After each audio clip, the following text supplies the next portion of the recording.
మన జుడియోలో సేల్ అయితే స్టార్ట్ అయిపోయింది. ఎవ్రీథింగ్ అండర్ 499 మెన్స్ వేర్ అయినా, కిడ్స్ వేర్ అయినా, ఉమెన్స్ వేర్ అయినా ఏదైనా సరే 499 లోపే వస్తుంది. చాలా కలెక్షన్స్ ఉన్నాయి. అందరూ షాపింగ్ అయితే స్టార్ట్ చేసేసారు. మీరు కూడా వెళ్ళి చెక్ చేయండి. నెయిల్ పాలిష్ అయితే జస్ట్ 49 రూపీస్కి, లిప్స్టిక్ అయితే జస్ట్ 49 రూపీస్కి మంచి మంచి కలర్స్ ఉన్నాయి. అన్ని కలర్స్ అండ్ షేడ్స్ కూడా అవైలబుల్గా ఉన్నాయి. అండ్ ఇక ఫుట్వేర్ అయితే జస్ట్ 149 రూపీస్కి ది బెస్ట్ కలెక్షన్స్ ఉన్నాయన్నమాట.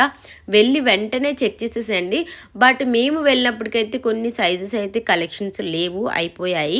But next day morning collections అయితే వస్తాయంట. డైలీ న్యూ స్టాక్ వేస్తూనే ఉంటారు అని చెప్పారు. మీరు కూడా వెళ్ళి షాపింగ్ చేయాలనుకుంటే మార్నింగ్ వెళ్ళి షాపింగ్ చేయండి. కలెక్షన్స్ ఎక్కువగా ఉంటాయి. ఇవన్నీ కూడా జస్ట్ 499 రూపీస్కి మంచి మంచి ఫ్రాక్స్, మెటీరియల్స్, కుర్తీస్, డ్రెస్సెస్ అన్నీ ఉన్నాయి. వెళ్ళి చూడండి ఒకసారి. నాకైతే బాగా నచ్చాయి. మీకేం నచ్చాయి, మీరు ఏం తీసుకున్నారో అనేది కమెంట్ చేయడం మర్చిపోకండి.